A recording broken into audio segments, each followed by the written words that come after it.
Guys, I have been selling lemonade for over 15 years. I've sold fresh squeezed, I've sold powdered, I've sold frozen. Oh my goodness. There are some things that you need to be wary of if you're just getting into the business or even been into it for a while.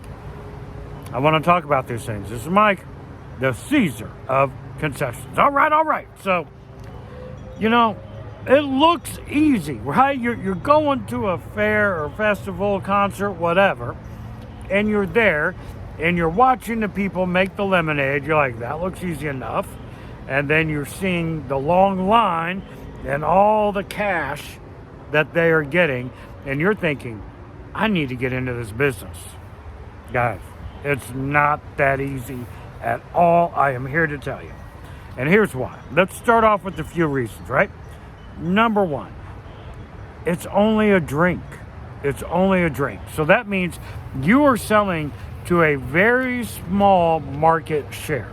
And not only is it just a drink, it's a specialized drink, right? It doesn't have the name notoriety of something like a Coke or a Pepsi. It takes a specific person that wants a drink, that wants a fresh squeezed lemonade, right? So you have to target that market. And so that's a small market size. As opposed to if you sell multiple items, right?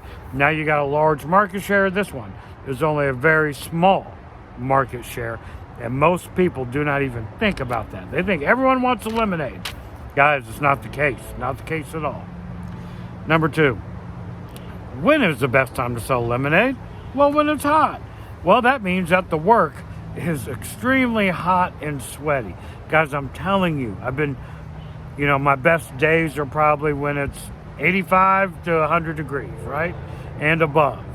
And you got long lines, you're sweating profusely. It is hot, sweaty work. And you have to be okay with that kind of temperature and working in those types of conditions, right?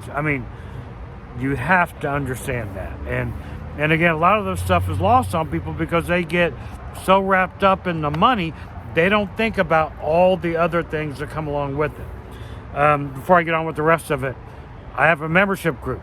It is only $2 a month. Guys, we'll work with you on how to beat the competition, how to sell different products. We have workshops we do twice a month in a Discord server. I make exclusive content with all kinds of menu ideas and recipes. Guys, it's absolutely incredible. $2 a month. All you got to do is hit the join button next to the subscribe button. Also leave a link in the description. You're missing out if you're not in it. All right, next up, lots of competition. And let me tell you this, it goes in cycles, right? Like a lot of lemonade vendors will come in, it'll get oversaturated with competition, people start selling off equipment, goes back down, people start getting back in, and it goes in cycles like this through the years. Currently, last couple years, we are nearing the uptick, and it is extremely heavy with competition right now. So not only do you have competition with other beverages being sold, you have competition with lemonade vendors right now, and they are everywhere. Okay, next.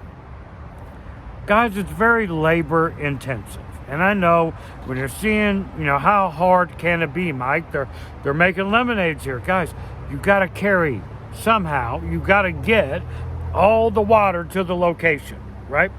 Then you got to get all the ice to the location. And then then all the lemons if you're doing fresh squeezed lemonade. And like me, if you're doing fruit, you got to get fruit there, cups, lids, straws. And you got to get the area set up, whether you're using a tent or a trailer. Particularly from a tent, you got to get everything set up. Guys, it's very labor intensive.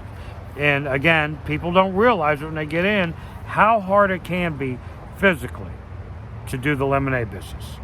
Next, it's seasonal. Well, at least in 90% of the country, it's seasonal. If you live in Key West or something like that, you're like, what are you talking about? Yeah, it's not seasonal down there. But everywhere else, it's seasonal. Like for me, I live in the Midwest. I live in the Kansas City area. And I'm talking my season goes for fresh squeezed lemonade at its peak from like April through early October, and then that's it. It's done. We're moving on to hot chocolate after that, right? So the lemonade business is very seasonal, and that's something you have to be ready for. Okay, next. Oh, my channel is sponsored by the one and only, the best lemonade equipment manufacturers, kettlecornmachine.com. Check them out. Yeah, their name is kettlecornmachine.com. They have the best lemonade equipment in the market. They have warranties on all their equipment. Check them out. kettlecornmachine.com. Now, let's get into equipment. Here's the thing, guys, with equipment. It can be as expensive or inexpensive as you want to make it, but it can be extremely expensive. We're talking about if you want to get a trailer wrapped and then all the smashing equipment and slicing equipment, and there's so many other things that can come with it.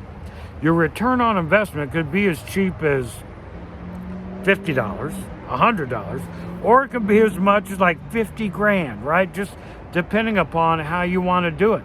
Your return on investment can be extremely expensive, and that'll take time to pay that initial investment off. Okay, next. A lot of people, okay, I want to get into this. This one's going to take a minute, okay? And thank you for everyone that's watched it. I truly appreciate you. So I'm giving you one of the things that I didn't find out till way later on. The catering opportunities. Now, you may not think about this like when you're getting into it, but catering is really a big deal for the food business, right? Like for Kettle Corn, catering is pretty easy. Fundraising for Kettle Corn, really easy. Same thing with like shaved ice. I've done a lot of catering gigs with shaved ice. With lemonade, with fundraising and catering, I haven't found those opportunities nearly as much as all the other food items I've sold. Like for fundraising, I mean, it's really difficult to stand out in front of a Walmart with fresh squeezed lemonade, right? As opposed to, let's say, kettle corn or hot dogs or something like that. That's super easy. They can grab right then and go. The fresh squeezed lemonade, you got to make it on site. And do people really want to wait for that? So for fundraising, I have found, I've done some fundraising with it, but not nearly as effective as other food items. Now on a catering side, we've definitely done some catering with fresh squeezed lemonade, but not nearly the extent that we've done catering with a lot of other food items that we have sold or do sell. So I want you to keep that in mind. So for us, fresh squeezed lemonade isn't a sole source of income. It's a stream of income, and a good one, but it's just a stream of income. We use other foods and other beverages to provide the bulk of income. So think about all these things before you get into the lemonade business, or even if you've just gotten started. You may not realize yet some of the pitfalls of the wonderful fresh squeezed lemonade business. I just want to tell you the truth, my friends. This is Mike, the Caesar Concessions, out.